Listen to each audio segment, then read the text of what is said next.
ஓம் கணேசாய நமக. பணிவரந்த வணக்கத்துடன் உங்கள் யோகா விஜய்.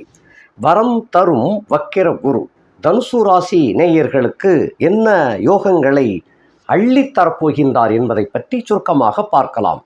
இவர் எப்பொழுது வக்கிரமாகிறார் அப்படின்னு சொன்னால் 15/10/2024 அந்த தேதியில் மிருகசீரிசம் நட்சத்திரம் 2ஆம் பாதத்தில் பயணித்து கொண்டிருக்கும் பொழுது செய்தி கிடைக்கின்றது. அதாவது இந்த குறிப்பிட்ட பாதைக்கு மேலே போக வேண்டாம், அந்த தூரத்துக்கு மேலே போகப்படாது அப்படின்னு சொல்லி ஒரு உத்தரவு வருகிறது.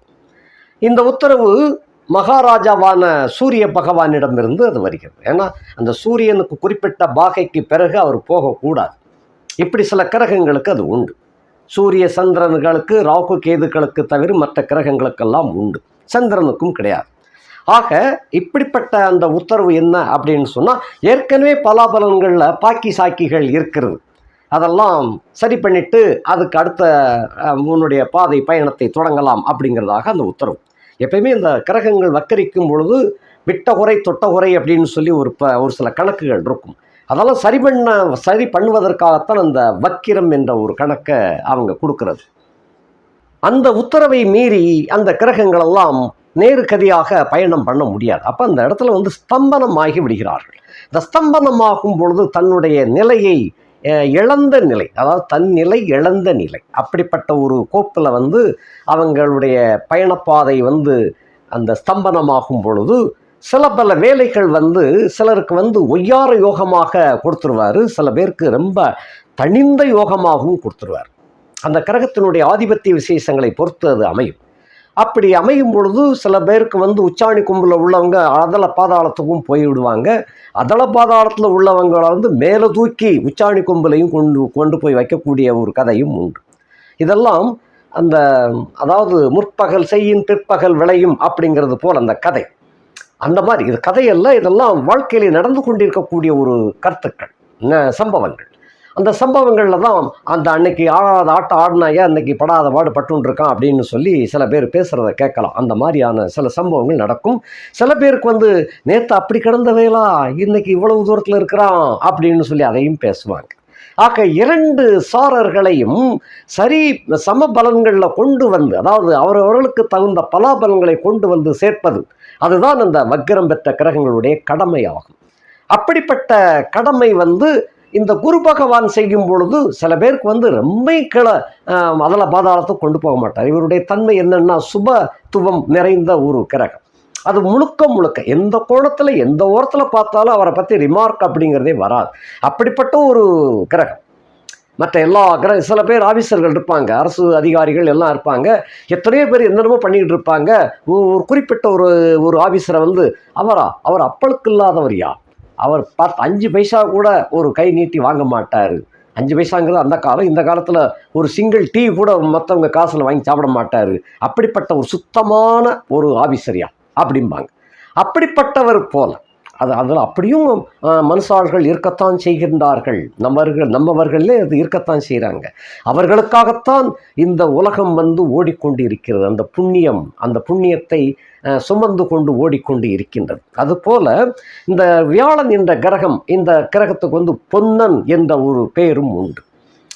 விஸ்வக்கிரகம் அப்படின்னு ஒரு பெயர் உண்டு, விஸ்வரூபன் அப்படின்னு ஒரு பேர் உண்டு. இந்த வியாழன் அப்படிங்கிறது சொல்லக்கூடிய கிரகம். இந்த கிரகம் எந்த பகுதியை எடுத்துக்கொண்டாலும் அசுபம் என்பதே அவரிடம் கிடையாது. அதாவது ஒரு கருப்பு புள்ளி, ஒரு புள்ளி கூட அவற்றை கிடையாது. அந்த மாதிரியான ஒரு கிரகம். ஆகையினால யாரையும் சபிக்க மாட்டார். அவருடைய சபித்தல் கூட நல்ல சபித்தலாகத்தான் அமையும். ஒரு சமயம் சந்திரன் செய்த தவறுக்காக நீ இப்படி கெட்டு போயிடுவ, அப்படி செஞ்சிருவேன்னு அப்படி சபிக்கவில்லை. அவருடைய சாபம் எப்படி இருந்தது தெரியுமா? நான் பார்க்கும் போதெல்லாம் நீ பிரகாசமடைய கடவாய் அப்படின்னு அந்த ஒரு அருமையான ஒரு வார்த்தையை அவர் கொடுக்கிறார். மங்களகரமாகத்தான் கொடுக்கிறார், அமங்கலமாக கொடுக்கவில்லை. மங்கள வார்த்தை எப்படி? நான் பார்க்குற போது நீ நல்லா இருப்ப அப்படிங்கிறார். அதில் அர்த்தம் தொக்கி நிற்குது. பார்க்காத போது அப்படிங்கிற கணக்கு அதில் தொக்கி நிற்குது. அதுக்கு அகெயின்ஸ்டாக ஆப்போசிட்டாக நிகழும் அப்படின்னு அர்த்தம். ஆக இந்த சொல்லை நீ நாசமாக போவேன்னு சொல்கிறத விட நான் உன்னை நினைத்து கொண்டு இருக்கும் வரை நீ நல்லா இருப்ப அப்படின்னு சொல்லலாம் இல்லையா? அப்படி அந்த வார்த்தையை அப்படி சொல்லணும், அந்த மங்களமாக சொல்லுதல். அப்படிப்பட்ட ஒரு கிரகம்தான் இந்த சுபத்துவம் நிறைந்த முழுக்க முழுக்க சுபராக விளங்கக்கூடிய வியாழன் என்று சொல்லக்கூடிய பொந்தன் என்று சொல்லக்கூடிய குரு பகவான், குருமார்களுக்கெல்லாம் குருவாக விளங்கக்கூடிய அந்த குரு.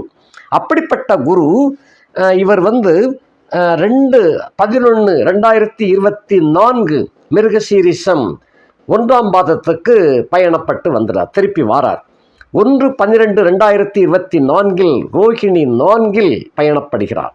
27/12/2024 அன்றைய தினம் ரோஹிணி 3 வக்கரகதிக்கு வாரார். 11/2/2025 ரோஹிணி நட்சத்திரம் 3ஆம் பாதத்தில் வக்கர தியாகம் அடைந்து விடுகிறார். ஆக செய்ய வேண்டிய பாக்கி சாக்கி வேலைகளை எல்லாம் முடிச்சுண்டு 11/2/2025 நேர்கதிக்கு வந்து விடுகிறார். இந்த யூட்டர்ன் திரும்ப ஒரு யூட்டர்ன் போட்டு ரவுண்ட் அடிக்கிறார். அந்த ஃபஸ்ட்டு யூட்டர்ன் 15/10/2024, லாஸ்ட்டு யூட்டர்ன் 11/2/2025. ஆக இந்த இடைப்பட்ட காலம் என்னன்னு சொன்னால் ஒரு 4 மாத காலங்கள். இந்த 4 மாத காலங்களில் இந்த குரு பகவான் வக்கரகதியில் இருப்பது தனுசு ராசியிலே பிறந்த உங்களுக்கு, பொதுவாக தனுசு ராசிக்காரங்களுக்கு தங்கள் பலம் தங்களுக்கு தெரியாது. இந்த ஜோசியர்களோ நண்பர்களோ உங்களுடைய குருமார்களோ உங்களுடைய தாய் தகப்பனோ உங்களுடைய காதலியோ காதலனோ எடுத்து சொன்னால்தான் உங்களுடைய பலமே உங்களுக்கு தெரியும். மூலம் நட்சத்திரம் மட்டுமல்ல, தனுசு ராசியில் பிறந்த அத்தனை பேருக்குமே அப்படித்தான். பெரும்பாலும் மூலம் பூராடம் உத்திராடம் 1ஆம் பாதம் வரைக்கும் தனுசு ராசி தான். இந்த ராசியில் பிறந்தவங்க பொதுவாக தங்களுடைய வலிமை தங்களுக்கு தெரியாது, அந்த மாதிரி இருப்பாங்க. அப்படிப்பட்டவர்களுக்கு உங்களுடைய வலிமையை புகுத்தக்கூடிய வகையிலே, உங்களுடைய வலிமையை பறைசாற்றக்கூடிய வகையிலே இந்த குரு பகவான் வக்கரமாகி இருக்கின்றார். இந்த வக்கரத்தினால் என்ன அப்படின்னு சொன்னால் 5ஆம் இடத்து பலன்களையும் 7ஆம் இடத்துல அவர் போய் இருந்தால் என்ன பலன்கள் இதெல்லாம் செய்வார். ஆக 5, 6, 7 குரு இருந்தால் என்னென்ன நன்மைகள் கிடைக்குமோ அத்தனை நன்மைகளையும் இந்த வக்கரகதியில் இருக்கும்போது அள்ளி தந்துடுவார். அதுதான் இந்த வக்கர குருப்பெயர்ச்சியினுடைய பலாபலன்கள். இந்த 120 நாட்கள், அதாவது கிட்டத்தட்ட சராசரியாக 120 நாட்கள் வக்கர பயணம். இந்த வக்கர பயணத்தின் போது ராசிக்கு 6ஆம் இடத்திலே வக்கரித்து இருக்கின்ற காரணத்தினால ஃபர்ஸ்ட் ஆஃப் ஆல் நோய் நொடிகள் எதுவுமே இல்லாமல் போய்விடும். நோய் நொடிகள் விலகி ஆரோக்கியம் கிடைக்கக்கூடிய ஒரு அமைப்பு இந்த அமைப்பு. கடன் காட்சிகளில் ரொம்ப மனசு நொந்து வெந்து வேதனைப்பட்டு கொண்டிருப்பவர்களுக்கு கடனை அடைக்கக்கூடிய வழிவகை பிறந்து விட்டது. அதன் மூலமாக கடனை முழுக்க அடைக்கக்கூடிய ஒரு வாய்ப்பு தேடிக்கொண்டு வருகிறது. அதுக்கடுத்து சத்துருக்கள் அப்படின்னு பார்த்தோம்னு சொன்னால் உங்களுக்குள்ளதான் சத்துருக்கள் இருக்கிறாங்க, வெளியில் கிடையாது. உங்களுடைய அதாவது தாயாதி வர்க்கத்தை சம்பந்தப்பட்டவர்கள் தான் அந்த உங்களுக்கு சத்துருக்களாக இருக்கக்கூடியவர்கள். அந்த சத்துருக்களும் இந்த காலகட்டத்தில் உங்கள் தயவை நாடி வரக்கூடிய ஒரு அருமையான காலகட்டமாக இது விளங்கும். இந்த 120 நாட்களில் உங்களுக்கு கிடைக்கக்கூடிய நண்பர்கள், புதிய நண்பர்கள் சேர்க்கை உங்களுக்கு மிகுந்த அனுகூலத்தை கொடுக்கும். இதில் பாய் ஃப்ரெண்ட்ஸ் கேர்ள் ஃப்ரெண்ட்ஸ் எல்லாமே உங்கள் தனுசு ராசியிலே பிறந்தவர்களுக்கு வந்து சேருவாங்க. எல்லாருமே கிட்டத்தட்ட உங்களுக்கு 99% உங்களுக்கு யோகத்தை கொடுக்கக்கூடியவர்களாகத்தான் இருப்பார்கள். 1ஆம் இடத்திற்கு 6ஆம் இடத்திலே குரு வக்கரிச்சத்த காரணத்தினால், 4ஆம் இடத்திற்கு அவர் 3ஆம் இடத்துல வக்கரித்து இருக்கின்ற காரணத்தினால தாய் நலம் மேம்படும். உங்களுடைய குடும்ப சுகம் அருமையாக அமையும். வண்டி வாகனங்கள் பழுதுகள் சரிபார்க்கப்படும். மேலும் புதிய வாகனம் வந்து சேரக்கூடிய காலகட்டம். புதிய வீடு வாங்கக்கூடிய யோகம் உண்டு. புதிய வீடு கட்டக்கூடிய யோகம் கிடையாது. அந்த பழைய வீடு, ரிப்பேரான வீடு நீங்கள் விலைக்கு வாங்கி அதை ரிப்பேர் சரி செய்து அதில் குடி போகக்கூடிய யோகம். புது வீடு விலைக்கு உங்களால் இந்த காலகட்டத்தில் வாங்க முடியாது. பழைய வீடு வாங்கக்கூடிய யோக அமைப்பு உண்டு. தாய் சுகம் கல்வி இவைகள் சிறப்பாக விளங்கும். உங்கள் பிள்ளைகள் படிப்பில் மேன்மை பெறுவார்கள். 5ஆம் இடத்திற்கு அவர் 2ஆம் இடத்திலே இருக்கின்ற காரணத்தினால பிள்ளைகளால் உங்களுக்கு பெருமை அருமையாக சேரும். நீங்கள் பெற்ற மாணிக்கங்கள் தங்கத்தில் பதிக்கப்பட்ட மாணிக்கமாக மகுடமாக பிரகாசம் பெறக்கூடிய ஒரு காலகட்டம். அருமையாக விளங்குவார்கள். பூர்வ கர்ம வினைகள் அகன்று புண்ணியங்கள் தேடி வரக்கூடிய காலகட்டம். 2ஆம் இடத்திற்கு அவர் 5ஆம் இடத்திலே இருக்கின்ற காரணத்தினால குடும்பத்தில் இருக்கின்ற வறுமைகள் விலகும், தவிடுபொடி ஆகிவிடும், குழப்பங்கள் விலகும், குடும்ப ஒற்றுமை மேலோங்கும், கணவன் மனைவி இடையே நல்ல பரஸ்பர ஒற்றுமை ஏற்படும். மனைவி சம்பந்தப்பட்டவர்கள் வருகை உங்களுக்கு அடிக்கடி வரும். அவர்களாலும் உங்களுக்கு சந்தோஷம் ஏற்படும், மகிழ்ச்சி தாண்டவமாடும். வாக்கு சுத்தம் உங்களிடம் கிடைக்கும். இதுவரைக்கும் சில சமயங்களில் வாக்கு கொடுத்துட்டு அதை நிறைவேற்றுவதற்கு படாத பாடுபட்டு அப்படி பட்டும் கூட அந்த குறிப்பிட்ட வாக்கு குறிப்பிட்ட தேதியில் நிறைவேற்ற முடியாமல் தவிச்சிருப்பீங்க. இனி அந்த சிக்கல் கிடையாது. அந்த சிக்கல் விலகி கொடுத்த வாக்குக்கு முன்னாலேயே நீங்கள் எந்த காரியத்தையும் நிறைவேற்றிட முடிய ஒரு யோகம் அமைப்பு உண்டு.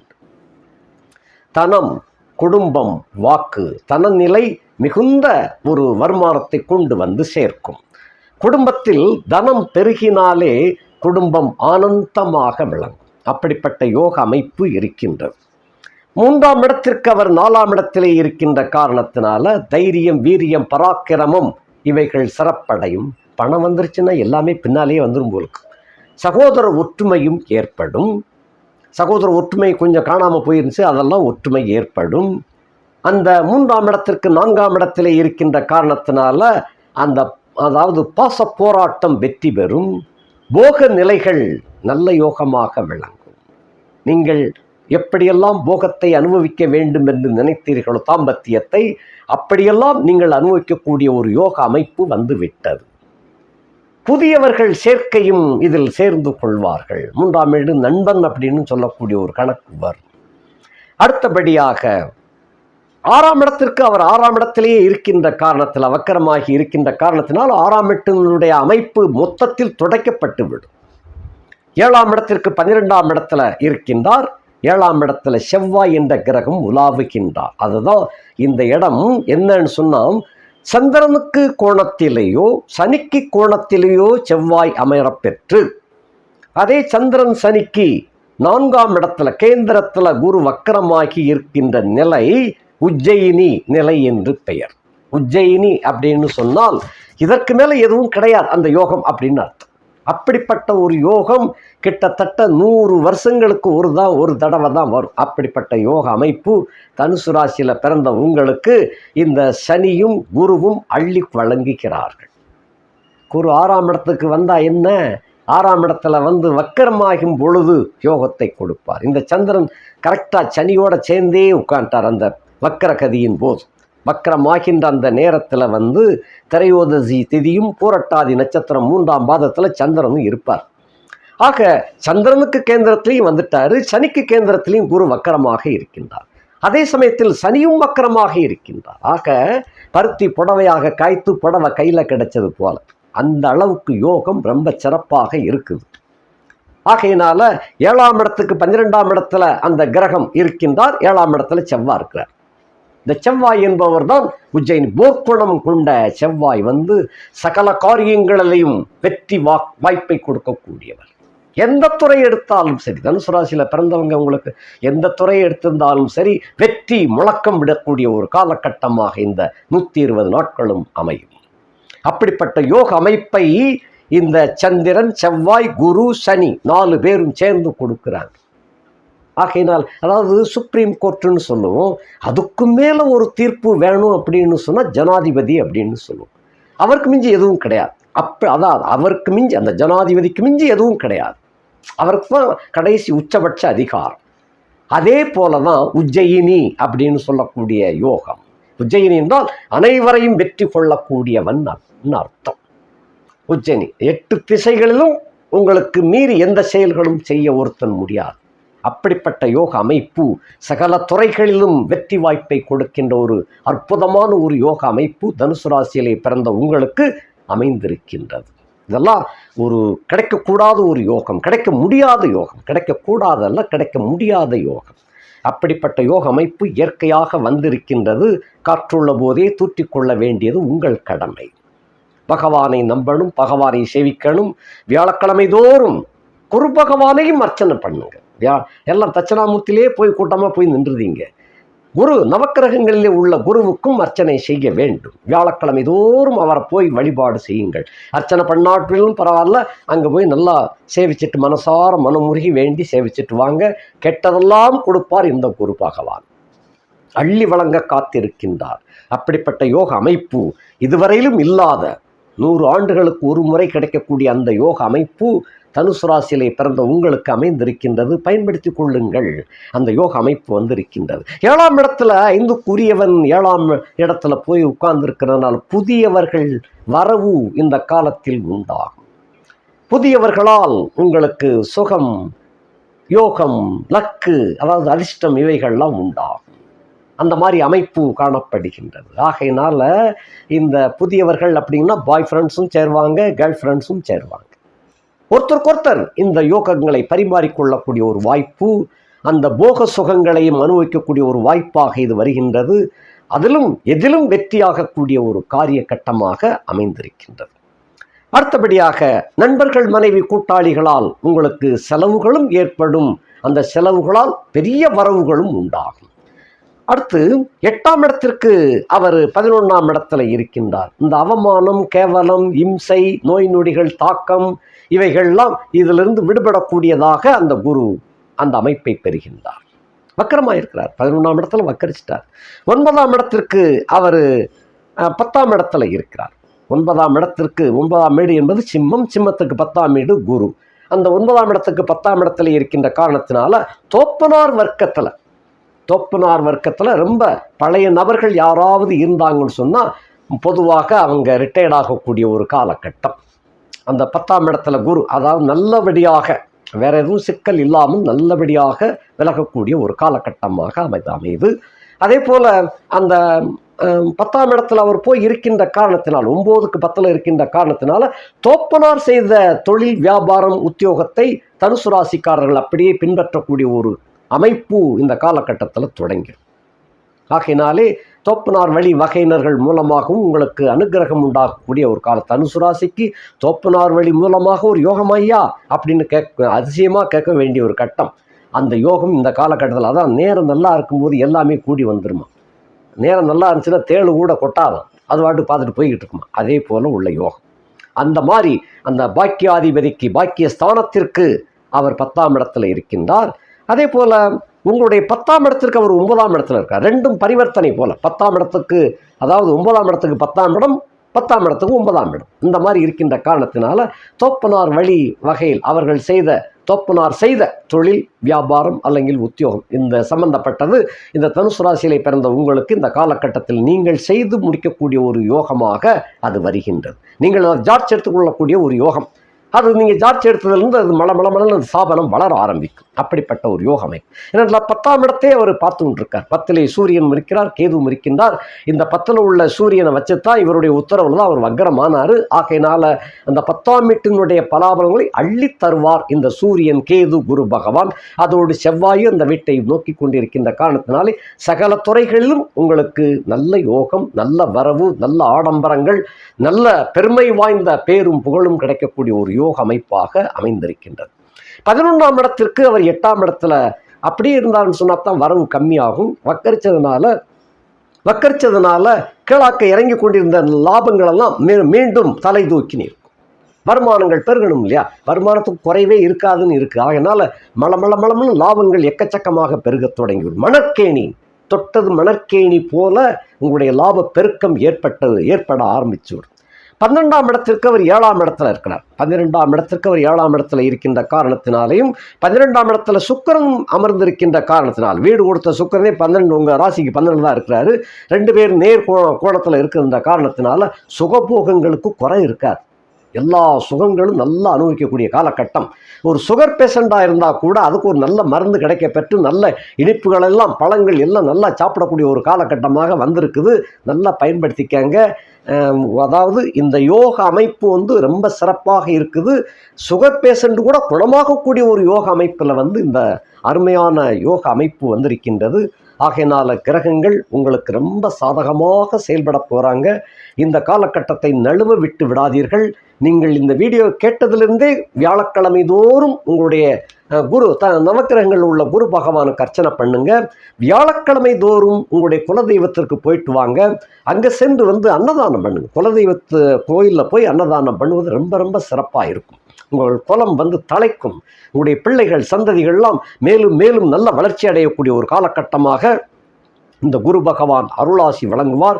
ஆகையினாலே காற்றுள்ள போதே தூற்றிக்கொள்ளக்கூடிய இந்த நேரத்தை தவற விட்டு விடாதீர்கள். நல்ல சந்தர்ப்பத்தை நல்ல விதமாக அனுபவித்து ராஜயோகத்தை பெற்று அனுபவிக்க உங்களுடைய பகவானுடைய அனுக்கிரகம் உங்களுக்கு உண்டாகட்டும். நன்றி, வணக்கம்.